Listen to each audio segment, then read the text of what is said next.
25 वर्षीय रितु छुरैरी काया और देखने में बहुत ही सुंदर। बीप फार्मा की पूरी पढ़ाई करने के बाद घर के कामों में अपनी माँ का हाथ बटाने लगी। शादी के नाम पर डरने वाली रितु की माँ सीता जी। जब भी सीता जी अपनी बेटी को शादी के लिए कहती तो वह मना कर देती। माँ, मुझे अभी शादी नहीं करनी।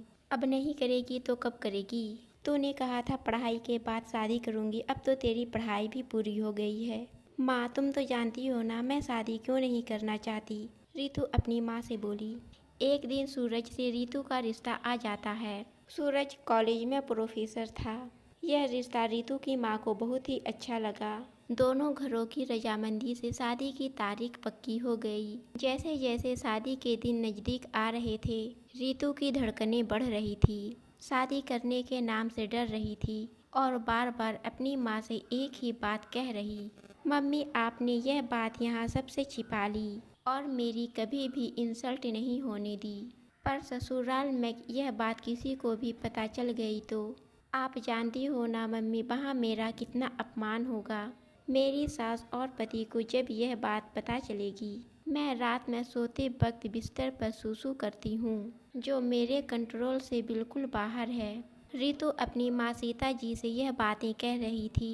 रितु बेटा, मैंने तेरी सारी दवाइयाँ सूटकेस में रख दी है, तू उन्हें समय पर लेती रहना। तू बिल्कुल भी घबरा मत, डॉक्टर ने भी यही बोला है कि तुम्हें तनाव बिल्कुल भी नहीं लेना है। रात को सोने से पहले सूसू करके सोना, तो तुम्हें ही परेशानी नहीं होगी। अपने खाने पीने का ध्यान रखना और सोते समय अपने मोबाइल में आधी रात का अलार्म लगा देना, जैसे यहाँ लगाकर सोती हो। रितु की माँ सीता जी अपनी बेटी को सारी बातें समझा रही थी। रितु अपनी माँ की बातें बहुत ही ध्यान से सुन रही थी, पर उसके मन में इस बात को लेकर बहुत ही डर और घबराहट पैदा हो रही थी। शादी के दिन करीब आ गए और सारे विधि विधान से रितु का विवाह संपन्न हुआ। रितु दुल्हन बनकर अपने ससुराल आ गई। कुछ दिनों तक रितु अपने फ़ोन में अलार्म लगाकर सोती है, तो सब कुछ ठीक चल रहा था। पर एक दिन रितु के पति सूरज ने कहा, मुझे ऑफिस के काम से बाहर जाना पड़ रहा है, पर मैं 2 दिन में वापस आ जाऊंगा। तुम इस बात को लेकर मेरे से नाराज नहीं होना। ऑफिस में ज़्यादा काम होने के कारण मुझे छुट्टी भी नहीं मिल पा रही है। जब मैं वहाँ से आऊँगा तो कहीं घूमने चलेंगे दोनों मिलकर। तुम इस बात को लेकर मेरे से नाराज नहीं होना। नहीं नहीं, मैं भला क्यों नाराज होने लगी। आपका काम पहले है, आप अच्छे से काम करके लौटना, रितु अपने पति सूरज से कह रही थी। तभी इतने में सूरज की माँ पूनम जी बोली, अरे बेटा, तू चिंता क्यों करता है। मैं हूँ ना बहू का ख्याल रखने के लिए। हम दोनों सास बहू खूब मज़े करेंगे। अपनी माँ और पत्नी से मिलने के बाद वह ऑफिस के काम से चला जाता है बाहर। बाहर में आइसक्रीम बेचने वाला आ जाता है।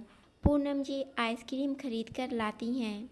रितु बेटा देख, मैंने हम दोनों के लिए कितना अच्छा आइसक्रीम लाई है। आइसक्रीम की फैक्ट्री मोहल्ले में ही तो है, बहुत तरह की आइसक्रीम बनती है, पर मुझे तो सबसे अच्छा कस्टर्ड वाला आइसक्रीम लगता है। हम दोनों मिलकर खाते हैं। रितु मन में सोचने लगी, पर मैं तो आइसक्रीम खाती ही नहीं हूँ, क्योंकि ठंडी चीज़ें खाने से मुझे और भी ज़्यादा सुसु आता है। पर माँ जी को मना कैसे करूँ, उन्हें बुरा लगेगा, मुझे आइसक्रीम खानी पड़ेगी। बहू, अच्छी लग रही है ना तुझे? हमारे यहाँ की मशहूर आइसक्रीम है। एक काम करो, जब तक सूरज वापिस नहीं लौटता हम दोनों सास बहू एक ही कमरे में सो जाते हैं। रात में सोते समय बातें भी करेंगे। पूनम जी अपनी बहू रितु से कह रही थी। रितु मन में सोचती है, अब क्या करूं, मुझे माँ जी के साथ सोना पड़ेगा। कहीं रात में मेरा सूसू निकल गया तो मेरी तो सारी सच्चाई माँ जी और सूरज के सामने आ जाएगी। उस रात रितु 2 बार अलार्म लगाकर सोई थी, इसलिए वो रात में 2 बार बाथरूम हो आई। पर चिंता और डर से वो पूरी रात सो नहीं पाई थी। वो रात तो जैसे तैसे कट गई। अगली रात जब रितु अपनी सास के साथ सोई तो उसका फ़ोन चार्ज नहीं था। इस वजह से उसकी बैटरी खत्म हो गई और फ़ोन स्विच ऑफ हो गया। रितु गहरी नींद में थी। उसे पता नहीं चला कि उसे रात में उठकर बाथरूम जाना है। अगली सुबह जब रितु सोकर उठती है तो उसका पूरा बिस्तर गीला था। घबराहट से उसके पसीने छूटने लगते हैं। रितु की सास यह सब देख लेती है और गुस्से में उस पर चिल्ला पड़ती है। इतनी देर में सूरज भी वापिस आ जाता है। अपने बेटे को देखकर रितु की सास सूरज से कहने लगती है, सूरज बेटा, हम बेड पर सूसू करने वाली बहू लेकर आ गए हैं। मुझे तो सचमुच इसे अपनी बहू कहते हुए शर्म आ रही है। दुनियादारी और समाज में सबको पता चल गया तो सब हम पर हंसेंगे। अब मैं इसका क्या करूं? इसके माँ बाप ने भी हमसे इस बात को छुपाया और तो और इसने भी हमसे इतनी बड़ी बात छुपाई। मुझे तो कुछ समझ नहीं आ रहा है। मैं तो कहती हूँ इसे अभी के अभी इसकी माँ के घर भेज दो। अब तू ही इससे बात कर। पूनम जी बहुत ही गुस्से में बस अपने बेटे को बोले ही जा रही थी। उन्होंने बिना सांस लिए बस अपनी सारी बातें कह डाली। तभी सूरज अपनी माँ को चुप करते हुए बोला, माँ, मैं यह बात जानता हूँ। मुझे पता है कि नीतू को रात में बेड पर सूसू करने की आदत है। पूनम जी अपने बेटे की बात सुनकर आश्चर्य से बोली, क्या तू यह बात जानता है और तूने ये बात मुझसे छुपाई? आते ही जोरू का गुलाम हो गया। रितु मन ही मन में सोचने लगी, सूरज इस बारे में जानते थे पर उन्हें कैसे पता चली? मैंने तो उन्हें बताया ही नहीं। उन्होंने मुझसे इस बारे में पूछा भी नहीं और गुस्सा भी नहीं किया। पर सूरज को यह बात कैसे पता चली? मैं तो रोजाना अलार्म लगाकर सोती हूँ। सूरज ने कहा, माँ, मुझे यह बात उस दिन पता चली जिस रात प्रिया बहुत ही गहरी नींद में थी। अलार्म मैंने ही बंद किया था।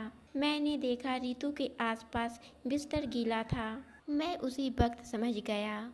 सूरज रितु से बोला, रितु, तुम्हें याद होगा जब उस दिन तुमने मेरे उठते ही बेडशीट चेंज कर दी थी ताकि मुझे पता ना चले। तभी सूरज अपनी माँ से कहने लगा, माँ, रितु की नज़र से सोचो, वो खुद इस आदत से कितनी शर्मसार होती होगी। शायद ये कई रातें सो भी नहीं पाई है। माँ, आप जानती हो इस आदत की सबसे बड़ी वजह तनाव है।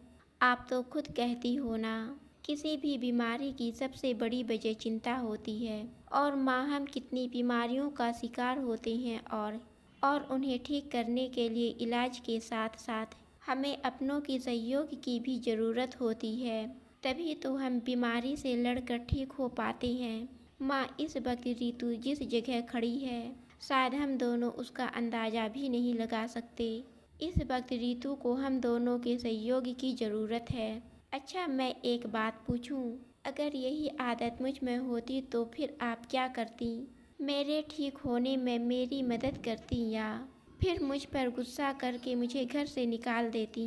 अगर आप रितु को इस घर में नहीं रख सकती तो मैं रितु को लेकर कहीं और चला जाऊंगा। सूरज की बातों को सुनकर रितु के आंखों में आंसू भर आते हैं और वो रो पड़ती है। सचमुच सूरज एक अच्छा पति होने के साथ साथ एक अच्छा इंसान भी था। पूनम जी को अपनी गलती का एहसास हो जाता है। पूनम अपने बेटे सूरज से कहती हैं, सूरज बेटा, मुझे माफ़ कर दे। तू अगर ये घर छोड़कर चला जाएगा तो मैं किसके सहारे रहूंगी? पूनम जी अपनी बहू रितु के पास जाती हैं और कहती हैं, मुझसे बहुत बड़ी गलती हो गई रितु। रितु बहू, मुझे माफ़ कर दे। मुझे तुम्हें समझना चाहिए था, ना कि तुम्हारी कमियों को ढूंढना चाहिए था। एक माँ होकर भी मैं तुम्हारी परेशानी को नहीं समझ पाई। रितु, नहीं माँ जी, आप मेरी माँ हो और एक माँ कभी भी अपने बच्चों से माफ़ी नहीं मांगती। मैं सचमुच कितनी भाग्यशाली हूँ जो मुझे पति के रूप में सूरज और माँ के रूप में आप मिली। रितु अपनी सास के गले लग जाती है। यह देखकर सूरज भी बहुत खुश होता है। रितु अब रात में तरल पदार्थ ज़्यादा नहीं लेती थी और समय पर सोती थी। रितु अगर कभी अलार्म की आवाज़ से नहीं उठ पाती थी तो सूरज उसे उठा देता था ताकि रितु को कोई रात में परेशानी ना हो। रितु की सास और पति दोनों मिलकर रितु को बहुत ही खुश रखते थे। धीरे धीरे सूरज और सास के सहयोग से कुछ समय में ही रितु की यह आदत पूरी तरह से छूट जाती है। दोस्तों, कैसी लगी आपको कहानी कमेंट में ज़रूर बताइएगा। अगर अच्छी लगी तो चैनल को सब्सक्राइब और वीडियो को लाइक ज़रूर कीजिए।